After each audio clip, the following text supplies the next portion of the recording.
हमारे व्यस्त जीवन में ईश्वर की आवाज़। धन साधन है। धन अच्छी उपयोगिता के लिए है, लोगों की सेवा के लिए, ईश्वर के अच्छे और शुभ कार्यों के लिए।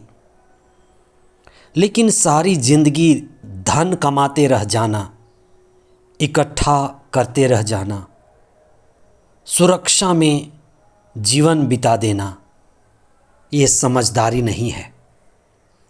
29वां सामान्य सप्ताह 23 अक्टूबर 2023 सोमवार।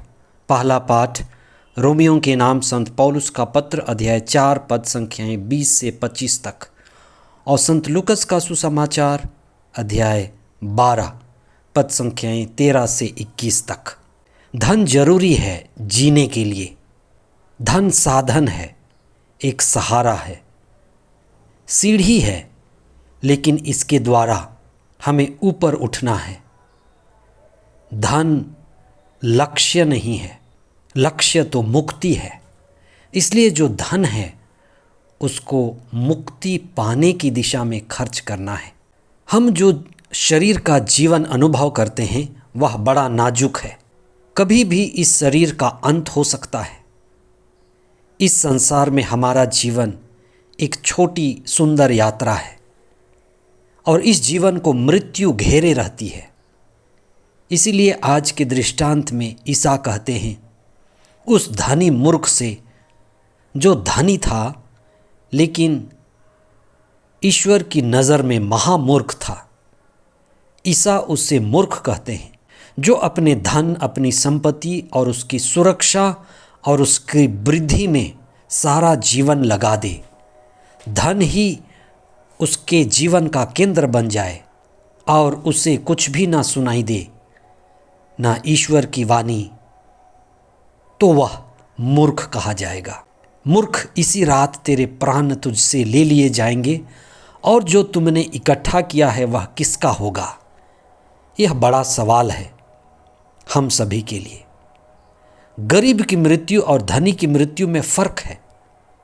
गरीब के पास खोने के लिए कुछ भी नहीं है, वो तो मरेगा।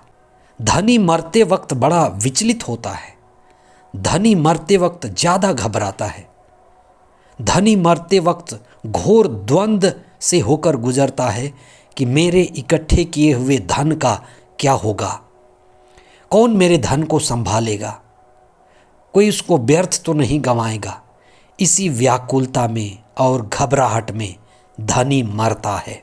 मृत्यु उसकी सारी धन को, संपदा को, संपत्ति को, शान को, शौकत को, रिश्तों को छीन लेती है और छीन लेगी। ईसा ने धनी को, जिसे वो धनी मूर्ख कहता है, क्या धनी होना गलत है? क्या धन इकट्ठा करना गलत है? नहीं, धनी होना गलत नहीं है, लेकिन धन को सही दिशा में खर्च करना है, जिम्मेदारी पूर्वक खर्च करना है।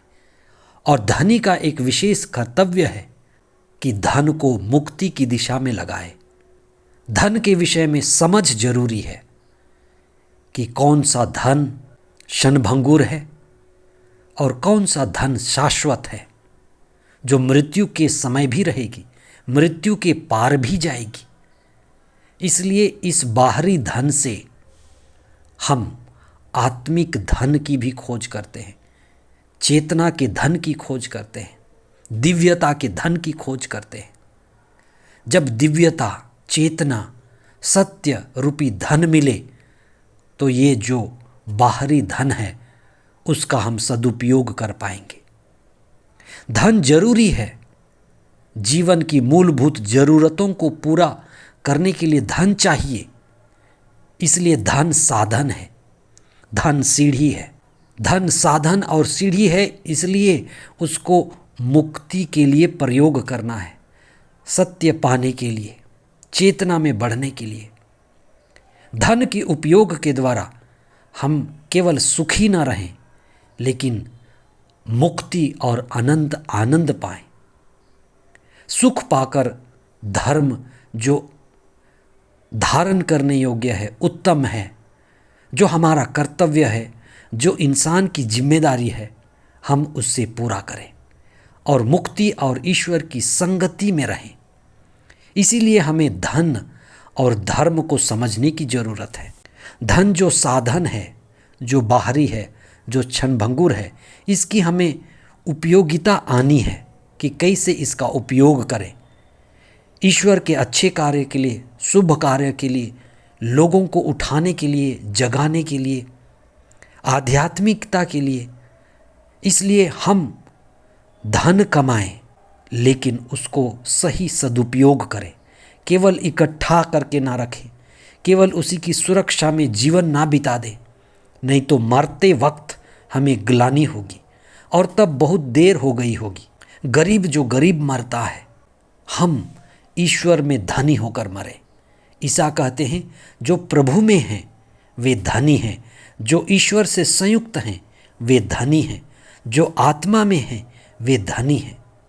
संत पौलुस कहते हैं कि इब्राहिम ईश्वर में दृढ़ विश्वास के कारण धार्मिक माने गए। धार्मिकता यानी जो सही है, जो उचित है, जो ऊंचा है, जो श्रेष्ठ है, जो करने योग्य है, उसी को करना।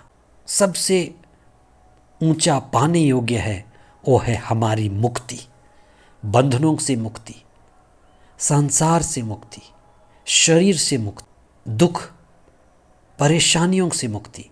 इसलिए आइए हम प्रार्थना करें और यही प्रार्थना करें कि हमें बड़ा धन मिले। हम जो आत्मा हैं, हमारे अंदर जो दिव्यता है, हमारे जो अंदर जो चेतना है, हमारी आध्यात्मिकता, ये हमारे लिए बड़े धन बन जाएं। और हमारे पास जो बाहरी धन है, संसाधन है, गाड़ी है, मकान है, दुकान है, हम सबको ईश्वर को पाने में, आत्मा को पाने में, आध्यात्मिकता में खर्च करें और मुक्ति ही हमारे जीवन का लक्ष्य बने। हम मुक्त हो सके, आज़ाद हो सकें और प्रभु के आनंद में जी सकें, लोगों को भी प्रभु के पास ले सके, आनंद दे सके। आमीन।